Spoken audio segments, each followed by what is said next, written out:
Nakikiusap ako sa'yo na tipusin mo ang videong ito. Ang kwento ni Mr. Robert Robinson ay isang makapangyarihang patuto ng pagbabalik loob at habag ng Diyos sa isang taong minsang naligaw ng landas. Sino si Robert Robinson? Si Robert Robinson ay ipinanganak noong 1735 sa England. Isa siyang makata, pastor, at manunulat ng hymno, hymn writer, na naging tanyag sa pagsulat ng kantang, Come, Thou Fount of Every Blessing, noong siya ay nasa edad 22 pa lamang.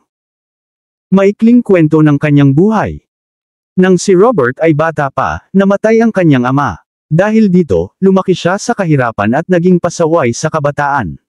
Siya ay naging isang rebelde, mapanghamon, at napasama sa mga masasamang barkada.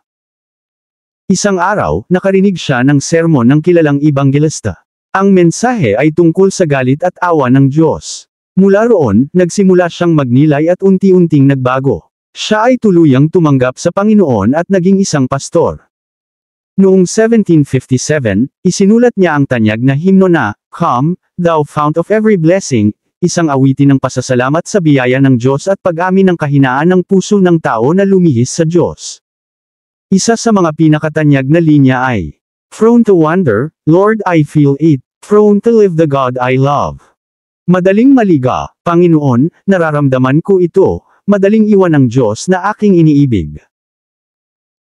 Ayon sa ilang kwento, sa kalaunan ay lumayo si Robert sa pananampalataya. Ngunit may isang tanyag na anekdota na nagsasalaysay ng kanyang pagbabalik. Habang nakasakay sa isang karwahe, nakasama niya ang isang babae na masigasig na nagbabasa ng isang himno.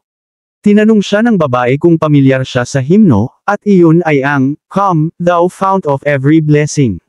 Hindi niya alam na kasama niya ang sumulat ng himno, si Mr. Robert Robinson na noon ay malayo ang buhay sa Panginoon. Sa sobrang lungkot, ni Robert Robinson sumagot siya. Ako ang taong sumulat ng kantang iyan, at ngayon ako'y lumayo sa Diyos na aking iniibig. Ang babae ay tumugon mula sa lyrics ng kanta, Streams of Mercy, Never Ceasing. Ang biyaya ng Diyos ay maaari ka pa ring ibalik.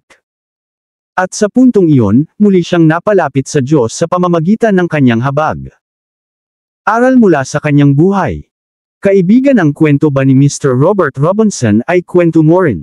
Na minsan sa iyong buhay ikaw ay lumayo sa ating Panginoon, at ngayon gusto mong bumalik sa ating Panginoon, ngunit tinatanong mo sa iyong sarili kung tatanggapin ka pa kaya ng Panginoon, sobrang dami na ng nagawa mong kasalanan, ang sabi ng lyrics ng kanta Streams of Mercy, Never Ceasing, ang awa ng Diyos ay hindi pa natatapos para sa iyo kaibigan, manumbalik ka sa Panginoon habang may panahon ka pa, pagsisihan mo ang iyong mga kasalanan at tanggapin ang ating Panginoong Hesukristo bilang personal na tagapagligtas sa iyong buhay.